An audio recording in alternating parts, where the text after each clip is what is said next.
Xi Jinping fears this American the most right now, and it is not Donald Trump, it's Mike Pompeo. In the first half of 2020, if there is one country that has unequivocally invited the wrath of nearly the whole planet, it is none other than the People's Republic of China. The United States under President Trump is leading from the front, and of the many China hawks in the world, there is one that has particularly destroyed China's case, and that is Trump administration's Mike Pompeo. Realizing the threat, China has locked its target on Pompeo.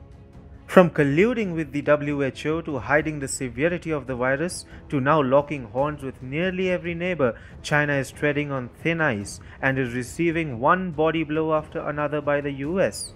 There is one man that has been at the forefront of these proceedings, and that is Secretary of State Mike Pompeo. Chinese bots routinely land in hordes and attack Pompeo on Twitter. The Chinese media has been so miffed that it has run out of adjectives to describe Pompeo, a cheerleader of hatred who has lost his mind and sprouts lies and fallacies is the language that is routinely used by Chinese media.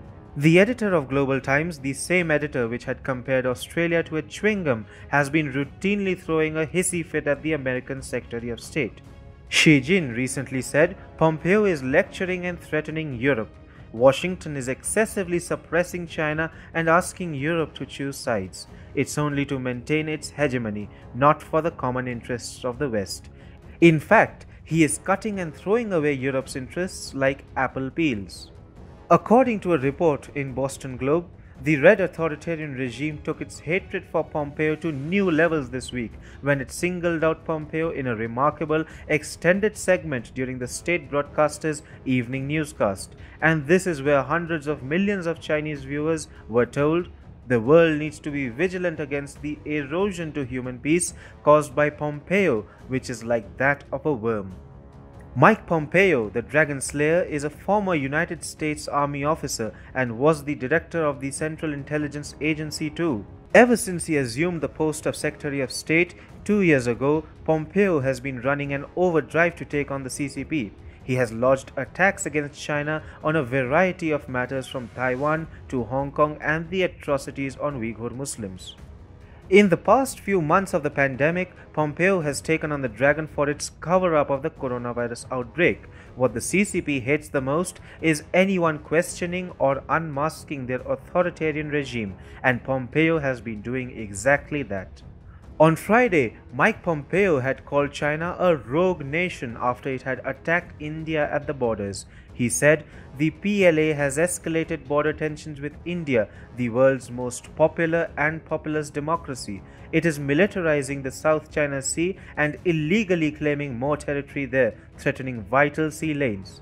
Pompeo also singled out Xi Jinping for China's appalling and inhuman treatment of the Uyghur Muslims that have been put in detention camps and subjected to unspeakable acts of torture in the Xinjiang province. Pompeo boldly puts it, Xi Jinping has greenlighted a brutal campaign of repression against Chinese Muslims, a human rights violation on a scale we haven't seen since World War II. Mike Pompeo, in his visit to Vatican City last year, had also said, when the state rules absolutely, God becomes an absolute threat to authority.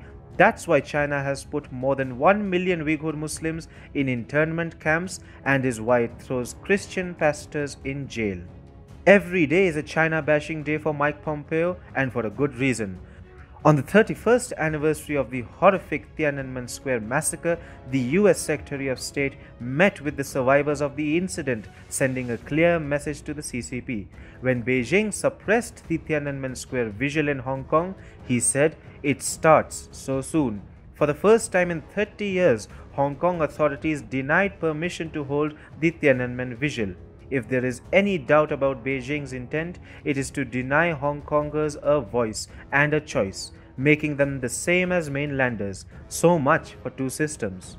This is not it. Pompeo is also going after Chinese companies in the American Stock Exchange. The USA is not stopping from landing incessant sucker punches on the dragon. Mike Pompeo has warned American investors against fraudulent accounting practices of Chinese companies. Pompeo had also announced that countries around the world shall follow Nasdaq's recent decision to tighten listing rules for Chinese companies in the stock exchange. US and especially Pompeo have been routinely demanding China that if it does not honor the first phase of trade deal, then the repercussions could be severe.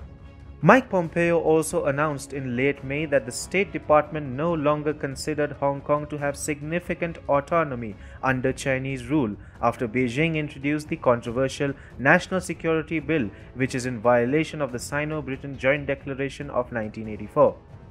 The US took away the privileges that Hong Kong enjoyed in trade and from which Chinese businesses benefited immensely. All in all, Mike Pompeo is pressing all of China's weak spots and he seems to be having fun while at it. Meanwhile, Xi Jinping can only use his state media to demonize Pompeo.